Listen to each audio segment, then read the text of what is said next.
नमस्कार दोस्तों, स्वागत है आप लोगों का एक बार फिर से। होप आप लोगों की तैयारी अच्छी चल रही होगी। दोस्तों, पिछले 4-5 दिन से यूपीएसआई से रिलेटेड ये 5 जो है इंपॉर्टेंट क्वेश्चंस चल रहे थे और बार बार ये निकल के आ रहे हैं कि आखिर इसके ऊपर अपडेट क्या है। दोस्तों, एक बार हम लोग इसको देखते हैं और समझने की कोशिश करते हैं कि आखिर इन सब चीज़ों को हम अपने से कैसे सॉल्व कर सकते हैं और हमारा वे फॉरवर्ड क्या होना चाहिए। दोस्तों, इसमें सबसे पहला क्वेश्चन है वो ये निकल के आ रहा है कि अब जो है, जैसा कि आप देख रहे हैं कि इलेक्शन के डेट अनाउंस कर दिए गए हैं। इलेक्शन कमीशन ऑफ इंडिया के द्वारा आपका 10 फरवरी से लेकर 7 मार्च तक आपका 7 फेजेज में इलेक्शन होना है। और वो जब से आपका डेट अनाउंस हो जाता है उसके बाद से ही आचार संहिता को model code of conduct applicable हो जाता है। तो क्या डीवीपीएसटी के प्रिपरेशन में या फिर लिस्ट आने में क्या देरी होगी या फिर ऐसा कुछ लेट होगा, तो इससे रिलेटेड हम लोग कन्फ्यूजन को दूर करेंगे और एक कंक्लूसिव रिजल्ट के ऊपर पहुंचने की कोशिश करेंगे।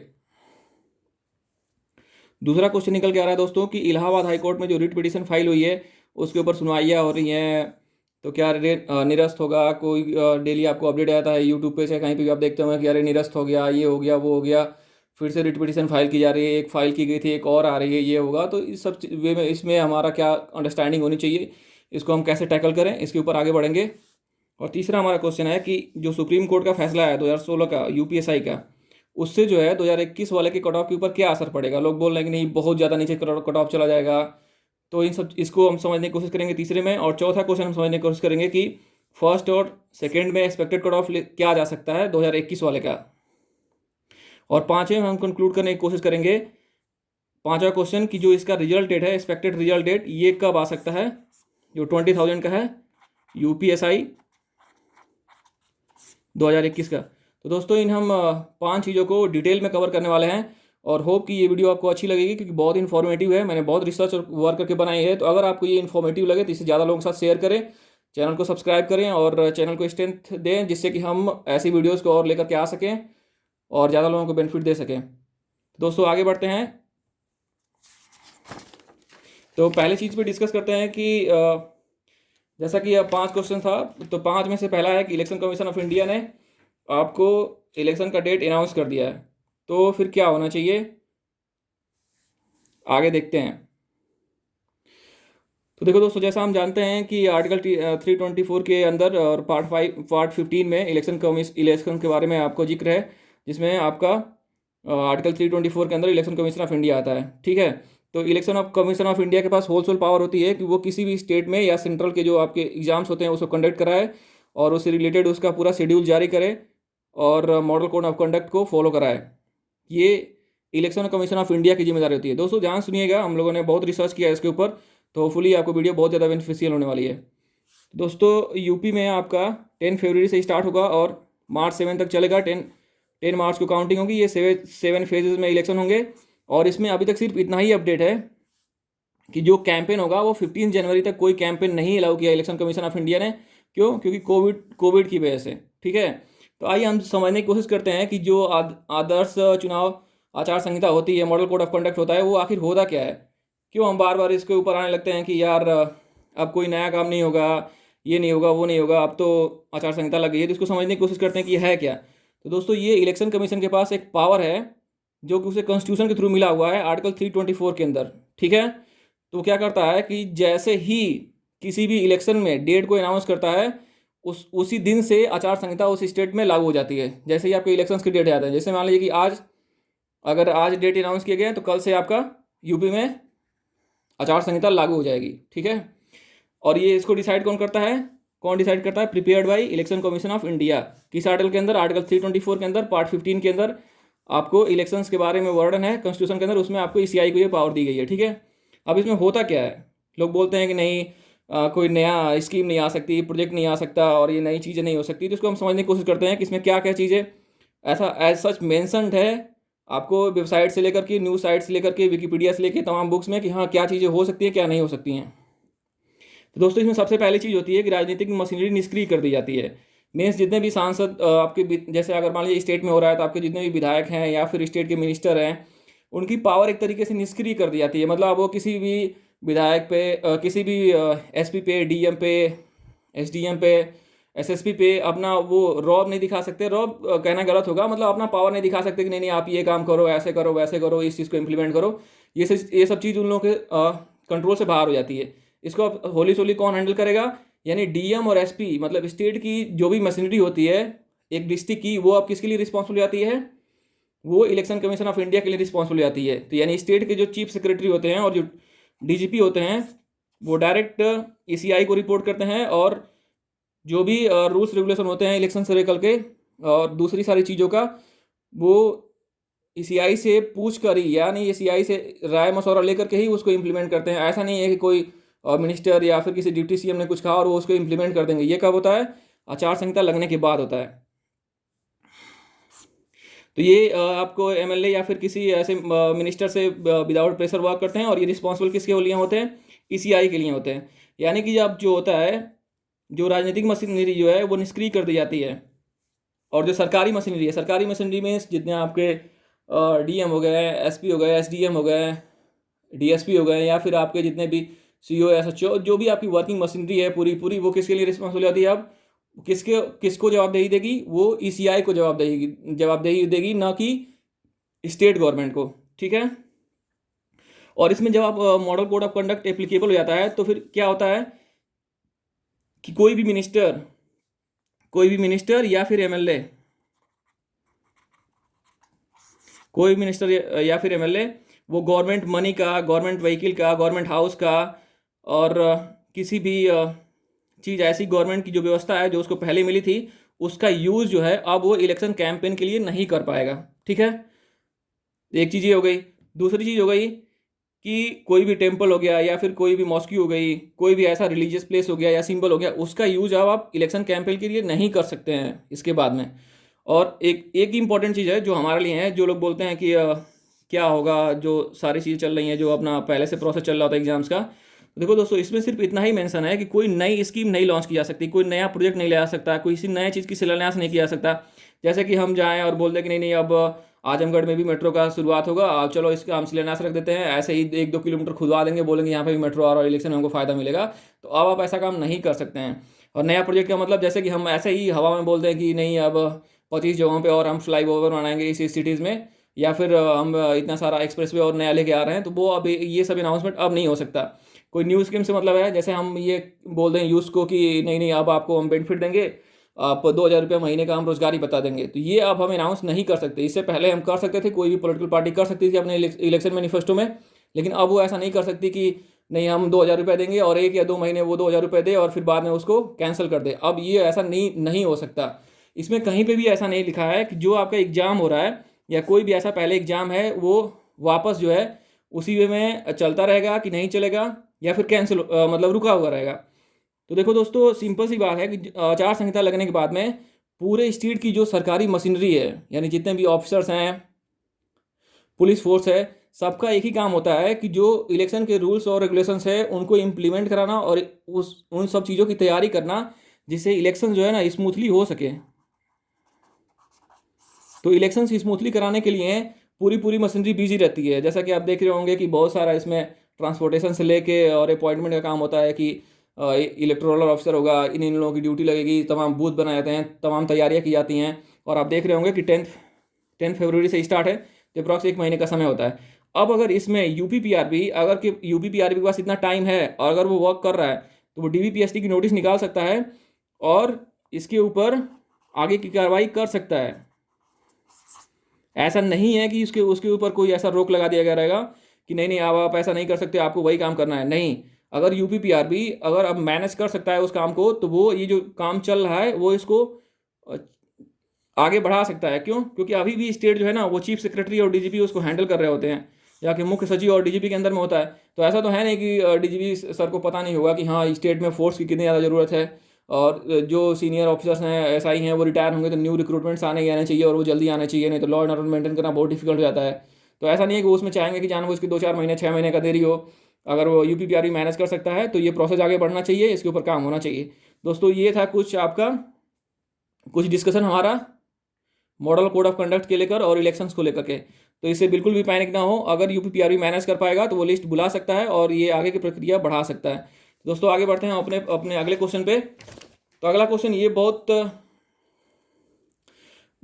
ज़्यादा इसके ऊपर कन्फ्यूजन चल रहा है कि बार बार की रिट पिटीशन आ रही है, बहुत सारे लोग फाइल कर सकते हैं। तो दोस्तों इसमें बहुत सारी चीज़ें मैंने लिख रखी हैं रिसर्च करके, लेकिन आप सब चीज़ों के ऊपर जाने की जरूरत नहीं है। बस आपको इतना समझना है कि हमारे जो कॉन्स्टिट्यूशन के पार्ट 3 में फंडामेंटल राइट्स होते हैं, उसके इन्फोर्समेंट के लिए कोई भी सिटीजन कोर्ट में जाके रिट पिटीशन फाइल कर सकता है कि ये हमारा फंडामेंटल राइट वायलेट किया जा रहा है, इस हमारे फंडामेंटल राइट्स को हमें प्रदान नहीं किया जा रहा है, या इसमें जो हमारे राइट्स हैं उसको वायलेट किया जा रहा है। इसके अगेंस्ट में कोर्ट ने आपको पावर दे रखी है कि आप जाके रिट पिटीशन फाइल कर सकते हो। तो और कॉन्स्टिट्यूशन में जाएं तो आप आर्टिकल 32 में सुप्रीम कोर्ट में मेंशन है कि वो कैसे रिट पिटीशन को फाइल किया जाएगा या उसको हैंडल किया जाएगा, और हाई कोर्ट से रिलेटेड 226 में है। तो दोस्तों ये 5 टाइप ऑफ रिट्स होती हैं, ये आप देख सकते हैं। इसको मैं जाऊंगा तो वीडियो बहुत लेंथ लंबी हो जाएगी। बस आप ये मोटी मोटा समझिए कि हाई कोर्ट का के पास होती है एक प्रेरोगेटिव रिट्स फाइल इशू करने का भी एक उसके पास पावर होता है। ये रिट होता क्या है? रिट बेसिकली जो है ये एक ऑर्डर इशू बाई कोर्ट होता है, फॉर्मल ऑर्डर। किसको? किसी गवर्नमेंट को, एनी आर्म ऑफ गवर्नमेंट को, किसी एजेंसी को, किसी ऑफिशियल को, किसी अदर कोर्ट को। ठीक है, तो कोई भी सिटीजन ऑफ इंडिया है वो सुप्रीम कोर्ट या हाई कोर्ट में रिट फाइल कर सकता है, और रिट फाइल करने के बाद में कोर्ट उसके ऊपर देखता है कि क्या उसके ऊपर वो सुनवाई करेगा कि नहीं करेगा, उसमें वे फॉरवर्ड क्या होना चाहिए। तो इसमें मैं बार बार एक ही चीज़ बोल रहा हूँ कि आप एक चीज़ समझने की कोशिश करिए कि पहले अगर मान लीजिए कि एक रिट फाइल की गई, ठीक है, उसके बाद में 10 लोग मिल के गए, कोई और दूसरी कर दी गई उसी टॉपिक पे, यानी जैसे यूपीएसआई 2021 है, उसी टॉपिक पे गया गया कि भाई हमारा आर्टिकल 16 वायलेट किया गया है, इक्वलिटी ऑफ अपॉर्चुनिटी जो है उनको प्रोवाइड नहीं की है। कुछ लोगों का फॉल्स मीनिंग से जो है, फॉल्स मीनिंग से वो सिलेक्शन ले रहे हैं यूपीएसआई 2021 में। तो सर आप इसको देखिए और इसको रोकिए और भर्ती में जांच कराइए या फिर निरस्त करिए या आगे बढ़ाइए, जो जो आप पिटीशन में डालेंगे उसके ऊपर सुनवाई होगी। तो कोर्ट क्या करेगा? कोर्ट उसको एक्सेप्ट करेगा, फिर उसको देखेगा कि हाँ क्या ये वॉइबल है, क्या आप जो आरोप लगा रहे हैं या जो बात कर रहे हैं वो सही है। अगर उसको लगेगा कि हाँ चलिए आपने जो साक्ष्य और जो आपने तथ्य रखे हैं वो ठीक हैं, तो फिर क्या करेगा? एक रिट ऑर्डर करेगा, एक रिट इशू करेगा। किसको? जो भी गवर्नमेंट की एजेंसी है, ऑफिशियल है, जैसे यूपीपीआरबी हो गई, या जो भी रिलेटेड ऑफिसर होगा जिसके, या फिर गवर्नमेंट की बॉडी होगी जिसके अगेंस्ट में आपने फाइल किया होगा, उसको एक नोटिस इशू करेगा कि भाई आपके अगेंस्ट में ये चीज़ आई है और आपने ये चीज़ ये एग्जाम कराया और आप देखिए आपके ऊपर ये आरोप लग रहे हैं, आके आप अपनी सफाई दीजिए। तो वो सामने वाली पार्टी आएगी, सफाई देगी, फिर कोर्ट अगर उससे रिलेटेड 2 3 4 लोग एक ही चीज़ को लेके गए हैं तो कोर्ट बोलेगा कि ठीक है आप लोग एक साथ इकट्ठे हो जाओ, है ना, 1 2 3 4 अगर कुछ भी है तो बोलेगा सब इकट्ठे आओ, इकट्ठे होकर के एक चीज़ बताओ कि हाँ चलो ऐसे ऐसे प्रॉब्लम हो रही है। तो उसके बाद में फिर कोर्ट उसके ऊपर सुनवाई करेगा, फिर देखेगा, एक हियरिंग के बाद दूसरी हियरिंग के लिए देगा, तो 1 2 महीने में कुछ कंक्लूड करेगा कि हाँ आरोप सही लगे हैं कि नहीं लगे हैं। और उसके बाद जैसे वीडियो का एग्जाम कैंसिल हो गया था, क्योंकि उसमें पक्के सबूत और पुख्ता सबूत दिए गए थे कि हाँ बहुत हाई लेवल पे चीटिंग हुई है। तो इसी तरीके से इसमें प्रक्रियाएं आगे बढ़ती हैं और फिर कोर्ट आखिरी में निर्णय लेगा कि उसको उसको क्या करना चाहिए। तो दोस्तों ये सब होने में बहुत सारा वक्त लगेगा, ऐसा नहीं है कि कोई 10 डेज में हो जाएगा। तो जैसे मैंने आपको पहले ही कहा था कि 10 जनवरी हो जाएगी फर्स्ट हियरिंग में, तो वो लगभग हो गई है। अब मंडे से पहले, मंडे को फिर हियरिंग होगी, एक और रिट डालने जा रहे हैं लोग। अब उसके मैं बहुत डिटेल में नहीं जाऊंगा कि उस एडवोकेट सर का क्या नाम है, उन्होंने क्या क्या उसमें साक्ष्य रखा है, ये सब चीज़ें हैं। कोई भी जाता है तो अपने पास साक्ष्य और तथ्य लेके जाता है। तो आपके लिए समझने की बात ये है, कंक्लूड करने की बात ये है कि ये फरवरी से पहले कुछ नहीं होने वाला इसमें, है ना। फरवरी से पहले यानी फेब लास्ट से पहले इसमें कुछ भी कोर्ट के द्वारा जो है ना कुछ भी ऑर्डर नहीं आने वाला है फरवरी लास्ट से पहले। तो यानी कंक्लूजन क्या है कि आपकी जो रनिंग है, अगर आपके पास अच्छे मार्क्स हैं तो आपको स्टार्ट करना रहना चाहिए। इस बीच में अगर यूपीपीआरबी ने नोटिस दिया और अगर वो डीबीपीएसटी फिजिकल के लिए बुलाती है तो आपको जाना पड़ेगा, और कोर्ट बीच में मना नहीं कर पाएगा जब तक कि कोर्ट के थ्रू कोई ऑर्डर ना आ जाए। ठीक है दोस्तों, तो इस पर एकदम क्लियर रहिए। इस पर बार बार डे टू डे हमको डिटेल नहीं जानना है। अगर आप उस प्रोसेस में हैं, आप गए हैं कोर्ट में, तो ठीक है। अगर आप पढ़ रहे हैं तो अपना अच्छे से पढ़िए और कुछ वैसी चीज़ों को भी फॉलो करिए जिससे उस तरीके के लोग कम जा सकें। उन लोगों को सोशली बाइकआउट करिए और वो ऐसे लोगों को मोटिवेट मत करिए कि हाँ फॉल्स मीनिंग के थ्रू तुम जाने की कोशिश करो। तो दोस्तों आगे बढ़ते हैं। एक और बीच में चीज़ हुई थी कि आपका जो 2016 का जो था समथिंग 2700 के करीब पोस्ट थी, वो आपका जो नॉर्मलाइजेशन का केस था सुप्रीम कोर्ट में वो क्लियर हो गया है। ठीक है, तो उससे क्या होगा कि इस बार के रिजल्ट के ऊपर क्या फ़र्क पड़ेगा, इसके कट ऑफ के ऊपर क्या फ़र्क पड़ने वाला है। दोस्तों इसमें सिंपल सी बात है, आपको एक चीज़ बहुत क्लियर समझना है कि यूपीपीआरबी एक सेपरेट बॉडी है सुप्रीम कोर्ट एक सेपरेट बॉडी है, यूपी गवर्नमेंट एक अलग बॉडी है। हालांकि यूपी गवर्नमेंट के अंदर आप यूपीपीआरबी को बोल सकते हैं, लेकिन फंक्शनिंग अलग अलग है। तो देखो दोस्तों, ये जो 2700 का केस था ये क्लियर हो गया है, ठीक है। तो ये लोग जो पेंडिंग में थे ये लोग अब ज्वाइन कर लेंगे। तो कुल मिला के बवाल यही है कि ये लोग ज्वाइन कर लेंगे। जो 2021 की जो वैकेंसी है 9034 पोस्ट पे, 9034 या 5 है पोस्ट पे, उसके ऊपर क्या असर पड़ेगा, ठीक है। तो अच्छा, अब इसको हम पॉइंट पॉइंट वाइज देख लेते हैं। बहुत आसान है समझना, आपको कहीं पे भी जाने की ज़रूरत नहीं है। अगर आप कोई ये बोलता है कि नहीं मैंने उससे पता लगाया, ये कुछ आप अपना अपनी दिमाग इस्तेमाल करें कि हाँ क्या क्या संभावनाएं हो सकती हैं, उसके ऊपर आप फेवरेबल लेके जाएं। क्यों? क्योंकि ऊपर के जो ऑर्डर होते हैं ना, वो किसी भी डिपार्टमेंट में काम करने वाले लोअर ऑफिशियल्स को भी नहीं पता होता है कि हाँ सीनियर मशीनरी क्या करने वाली है, एग्जैक्टली क्या डिसीजन लेने वाली है। तो आप खुद से सोचें, खुद समझें कि हाँ क्या क्या इसके आउटकम्स हो सकते हैं। तो देखो दोस्तों, जो यूपीएसआई 2021 का है और यूपीएसआई 2016 की जो वैकेंसी थी 2700, इनमें कोई भी कोरिलेशन नहीं है। पहली बात तो ये आपको समझना होगा। कोरिलेशन मीन्स ये दोनों बिल्कुल अलग अलग चीज़ें हैं। ये वैकेंसी अलग थी, ये वैकेंसी अलग है। ये नॉर्मलाइजेशन की वजह से सुप्रीम कोर्ट में गई थी, सुप्रीम कोर्ट से ऑर्डर फाइनल हो गया है और ये ज्वाइन कर लेंगे, ठीक है। आगे बढ़ते हैं कि इसके पहले इफेक्ट जानने से पहले हम समझने की कोशिश करते हैं कि इसमें क्या क्या संभावनाएं हैं। तो क्या जो अपडेट, जैसे अगर कोई यूपीपीआरबी लिस्ट बना रहा होगा 20,000 की, है ना, तो क्या इसमें इसके ऊपर कोई फ़र्क पड़ेगा, क्या उसमें अपडेशन आएगा? दोस्तों अगर ये वीडियो आपको अच्छी लगे तो चैनल के साथ जुड़ें, सब्सक्राइब करें और ज़्यादा लोगों के साथ शेयर करें, जिससे ज़्यादा लोगों का कन्फ्यूजन दूर हो सके और लोगों की परेशानी को थोड़ा सॉर्ट आउट करने का प्रयास किया जा सके। तो देखो दोस्तों, क्या इसमें ये अपडेट होगा? नहीं होगा। यूपीपीआरबी की लिस्ट जो है वो 20,000 अपडेट होगी नहीं होगी। क्यों?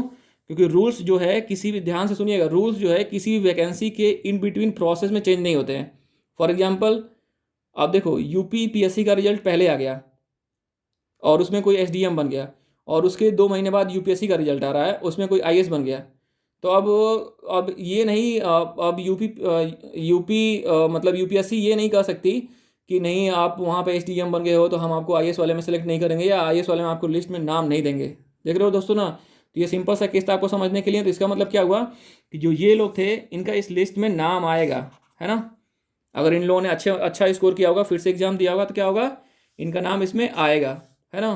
तो अब हम आगे बढ़ते हैं और समझते हैं कि इसके ऊपर क्या बेनिफिट्स होने वाले हैं। हाँ, एक चीज़ और है कि क्या ऑप्शन है हमारे पास, जो सिलेक्टेड कैंडिडेट हैं जो 27 ज्वाइन कर रहे हैं, क्या इनके पास विड्रॉल का ऑप्शन है कि अपना कैंडिडेचर विड्रॉ कर लें?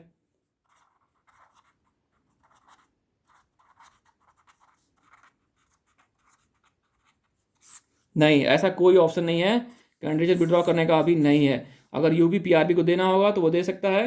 तो ऐसा जो लोग इसमें सेलेक्ट हो गए हैं। और एक चीज़ और है कि क्या यूपीपीआरबी ऐसे लोगों को बिना किसी नोटिफिकेशन के इस लिस्ट से बाहर कर सकती है? तो उसका भी आंसर होगा नहीं। देखिए दोस्तों, ध्यान से सुनते जाइए, आपके सभी सवालों का आंसर यहाँ मिलने वाला है। तो आपको यहाँ इधर उधर बहुत ज़्यादा परेशान नहीं हो पड़ेगा। आप खुद सोचिए कि क्या ऐसा होगा कि उन लोगों को विड्रॉ करने का अगर ऑप्शन नहीं दिया हुआ है तो उन लोगों को विड्रॉ हो जाएगा? नहीं होगा। क्यों? क्योंकि आप बीच में रूल चेंज नहीं कर सकते। ये एक अलग अलग वैकेंसी आई थी और इसका एक अलग प्रोसीजर है, उसको अलग प्रोसीजर को फॉलो किया जाएगा और उसमें जो भी सिलेक्टेड लोग हैं उनको बुलाया जाएगा, ठीक है। तो आगे बढ़ते हैं कि इसका क्या असर पड़ेगा। तो इसका असर ये पड़ेगा कि जो फर्स्ट वाला डीबीपीएसटी का है ना, नोट में जो 20,000 लोग आएंगे उसमें 2,000 के करीब तो ऐसे ही बाहर हो जाएंगे, क्योंकि वो वहाँ पे सेलेक्ट हो चुके हैं 2700 वाले में, ठीक है। और बहुत सारे लोग रनिंग में आपको क्वालिफाई नहीं कर पाएंगे। कुछ लोग दूसरे एग्जाम में सेलेक्ट हो गए होंगे, अदर एग्जाम में। दोस्तों ये है कि इससे ये चीज़ निकल के आएगी कि जो लोग भी इसमें जाएंगे और रनिंग अगर कर लेते हैं तो उनके फाइनल सिलेक्शन होने के चांसेस बहुत ज़्यादा हाई रहेंगे, को फाइनली सेलेक्ट हो जाएंगे, ठीक है। और दोस्तों ऐसा होता है कि हर आपको अगर 100 लोग बुलाए जाते हैं तो उसमें से लगभग 50 लोग आपको फिजिकल में डीबीपीएसटी में कहीं ना कहीं फेल कर जाएंगे।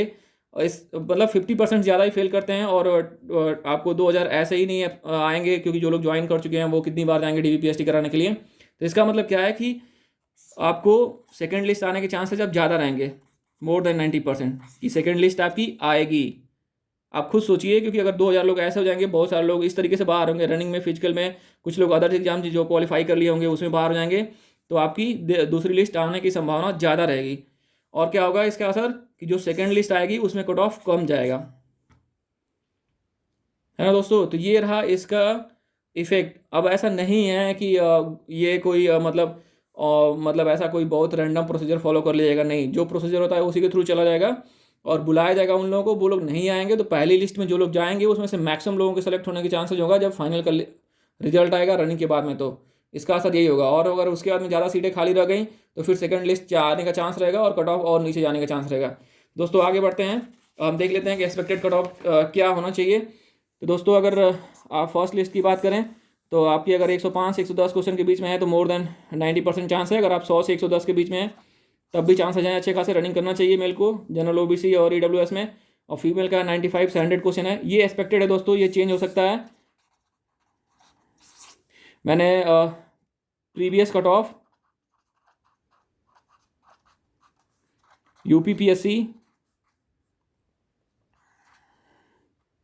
UPPSC RO ARO Allahabad high court RO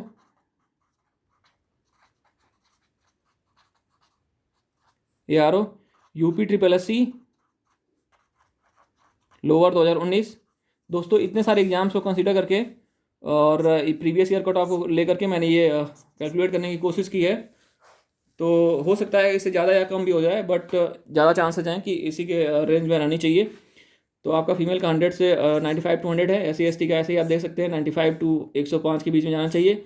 और 85 से 95 के बीच में फीमेल का। एक्स सर्विसमैन और फ्रीडम फाइटर इंडिपेंडेंट के लिए 80 टू 90 और 75 टू 85 ये फर्स्ट लिस्ट में है। अगर सेकंड लिस्ट में आती है तो सेकंड जनरल ओबीसी और ईडब्ल्यूएस का 90 टू 100 के बीच में आ सकता है। फीमेल का 80 क्वेश्चन तक जा सकता है, SC ST का 80 टू 90 और फीमेल्स का 70 टू 80, एक्स सर्विसमैन और फ्रीडम फाइटर का 70 टू 80 क्वेश्चन और 65 टू 75 क्वेश्चन।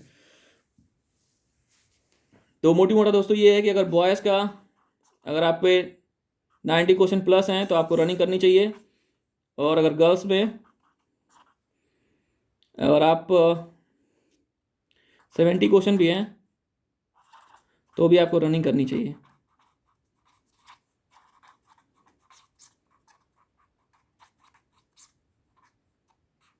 क्यों? क्योंकि दोस्तों अगर अभी आपको मौका नहीं मिलेगा तो कभी ना कभी आपको मौका मिलेगा। और कौन जानता है कि जब तक सेकंड लिस्ट आए या फिर बहुत सारे लोग इसमें नहीं पार्ट करेंगे। और आपका यूपी पुलिस की फिर से वैकेंसी आई है, यूपीएसआई की भी आई है, आने वाली है इलेक्शन के बाद में 2022 में। तो अगर आप रनिंग करेंगे, फिजिकली फिट रहेंगे तो आपके कभी ना कभी काम आएगा। तो आपको अगर 90 क्वेश्चन प्लस हैं, प्लस मार्क्स हैं तो आपको रनिंग करना चाहिए। 70 क्वेश्चन प्लस अगर आप गर्ल्स में हैं तो आपको रनिंग करना चाहिए। हाँ, इसमें बहुत सारी चीज़ें हैं, जैसे 150 155 वाले भी लोग हैं, तो वो सब कितने लोग हैं और वो कट ऑफ को कितना ऊपर तक ले जाएंगे, वो सब देखने की बातें होंगी। लेकिन फिर भी आपको रनिंग करनी चाहिए अगर आप इतने हैं तो। और अगर आप इन सब मार्क्स के बीच में हैं तो आप बहुत ज़्यादा एश्योर्ड रहें कि आपको चांसेस ज़रूर मिलेंगे। तो आपको और अच्छे से अपनी रनिंग और तैयारी तेज़ कर देनी चाहिए, जिससे आपको अगर फिजिकल मिले तो आगे बढ़ पाएँ। आगे बढ़ते हैं दोस्तों, अगला पॉइंट हमारा है कि एक्सपेक्टेड रिजल्ट डेट। दोस्तों किसी से कोई बात करने की चीज़ नहीं है, आप खुद ही समझिए, खुद दिमाग लगाइए कि क्या एक्सपेक्टेड डेट हो सकता है, क्या नहीं हो सकता है, क्या क्या संभावना है। तो देखो दोस्तों, पहले हम एक इस केस को डिस्कस करते हैं कि डिले क्यों हो सकता है। मीन्स जो आपका 15 टू 20 जैन जो एक्सपेक्टेड था, एक्सपेक्टेड रिजल्ट डेट जो था उसमें डिले कैसे क्यों हो सकता है। तो देखो दोस्तों, डिले होने के 3 रीजन में मेनली हैं। एक तो है कि आपका कोविड-19 जो ओमिक्रॉन वेरिएंट है ये बहुत तेज़ी से फैल रहा है ना। तो अगर लॉकडाउन लग जाएगा, कंप्लीट लॉकडाउन, है ना, 100% अगर लॉकडाउन लगता है और अगर ये 1 to 2 मंथ्स या इससे ज़्यादा के लिए लगता है तो फिर प्रॉब्लम होगी और डिले हो सकता है, ठीक है। और दूसरा जो है पूरी अगर पूरी मशीनरी है ना, स्टेट मशीनरी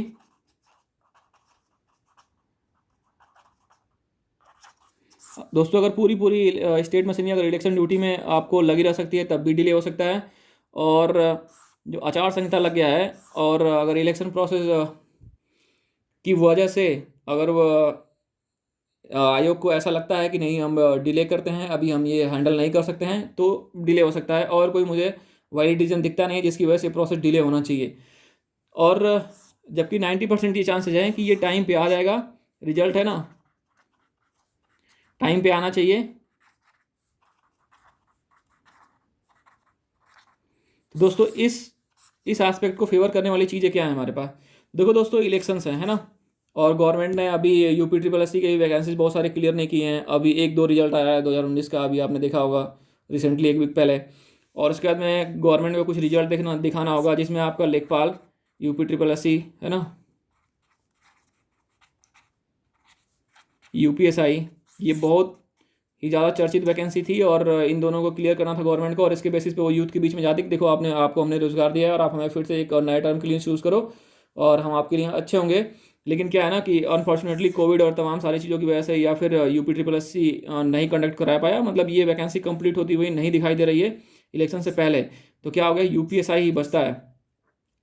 तो अगर यूपीएसआई को क्लियर कर दिया जाएगा आपको 10 फरवरी के पहले, तो कहीं ना कहीं सरकार के लिए कुछ राहत की बात होगी कि चलो कुछ तो हुआ। तो इससे दोस्तों ये ज़्यादा, ये बहुत ही ज़्यादा फेवरेबल पॉइंट है, इस चीज़ को फेवर करता है कि रिजल्ट टाइम पे आना चाहिए। और दूसरी चीज़ ये है कि दोस्तों पुलिस फोर्स में आप जानते हैं कि टाइम से लोग रिटायर होते ही हैं। और दूसरा है कि बहुत ज़्यादा ही फोर्स की नीड है। आप देखते होंगे कि लॉ एंड ऑर्डर सही से मेंटेन करने के लिए जितना रिक्वायर्ड फोर्स होना चाहिए, अगर 100 पुलिस फोर्स होना चाहिए, तो हमारे पास 60 से भी कम है। ये अपने पास रेशियो है। तो ज़्यादा लोगों की ज़रूरत है। और 3-4 साल से एसआई का कोई रिक्रूटमेंट हुआ नहीं था, तो गवर्नमेंट भी चाहेगी कि ये जल्दी से ख़त्म हो जाए। और पूरा जो स्टेट की मशीनरी है, यानी मुख्य सचिव से लेकर के आपके डीजीपी सर, सब लोग चाहेंगे कि हाँ ये प्रोसेस जल्दी कंप्लीट हो जाए। और देखो दोस्तों, एक चीज़ और निकल के आ रही है कि कोविड-19 से कितना असर पड़ेगा। तो देखो दोस्तों, अब कोविड-19 एक नई चीज़ नहीं रही कि एकदम कोई नई सी चीज़ आ गई है जो आगे हैंडल नहीं हो पाएगी।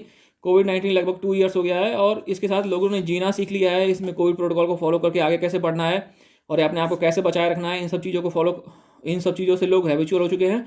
और गवर्नमेंट भी कहीं ना कहीं ऐसा रास्ता निकालेगी कि कोविड के टाइम पे भी चीज़ें चलती रहें और ये सब प्रोसेस कंप्लीट होता रहे। क्यों? क्योंकि ऐसे अगर हम कोविड को लेकर के छोड़ते रहेंगे और डिले करते रहेंगे तो बहुत ज़्यादा डिले होगा और धीरे धीरे बहुत सारी चीज़ें पीछे छूटती जाएंगी। तो गवर्नमेंट अब कोई ना कोई ऐसा तरीका जरूर निकालने की कोशिश करेगी कि हाँ चलो आरटीपीसीआर टेस्ट करा देना, जो लोग आएंगे सोशल डिस्टेंसिंग का फॉलो करा देना, 10 दिन में नहीं 15 दिन में बुलाओ, लेकिन बुलाया जाएगा। तो अगर दोस्तों, अगर कंप्लीट लॉकडाउन नहीं लगता है आगे आने वाले 10 डेज में, यानी 20 जैन तक अगर कंप्लीट लॉकडाउन नहीं लगता है, तो ज़्यादा चांसेस है, मोर देन 90% चांसेस है कि आपका 22 जैन 30 के बीच में आपका डीपीएसटी रनिंग करा लिया जाना चाहिए, जिससे कि गवर्नमेंट इसको क्लियर कर सके वैकेंसी को। अगर कंप्लीट लॉकडाउन लगता है तो फिर अब क्या क्या आ सकता है, तो फिर जब सिचुएशन नॉर्मल होंगी तभी कुछ चीज़ें आगे बढ़ पाएंगी। इसलिए आप इसको लेकर के ज़्यादा परेशान ना हो। हमारा वे फॉरवर्ड क्या होना चाहिए दोस्तों, आगे बढ़ते हैं।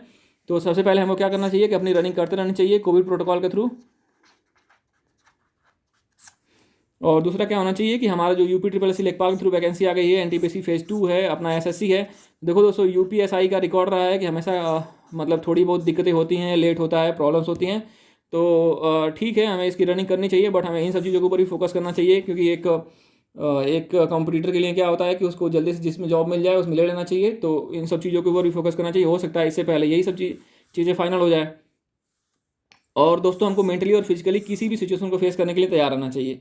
ऐसा नहीं है कि हम बोल के रख दिए हैं कि नहीं 2 महीने हमारा ऐसा ही हो जाएगा या ये जॉब हो जाएगी और इसी के ऊपर हम ये काम करेंगे वो काम करेंगे। नहीं, चीज़ें बहुत अनसर्टेन है, तो हमें मेंटली और फिजिकली हर चीज़ के लिए रेडी रहना पड़ेगा कि री एग्जाम भी हो सकता है, कैंसिल भी हो सकता है, प्रोसेस कंटिन्यू होकर जल्दी ही कंप्लीट हो सकता है। कोविड-19 बढ़ता है तो ये और डिले भी जा सकता है।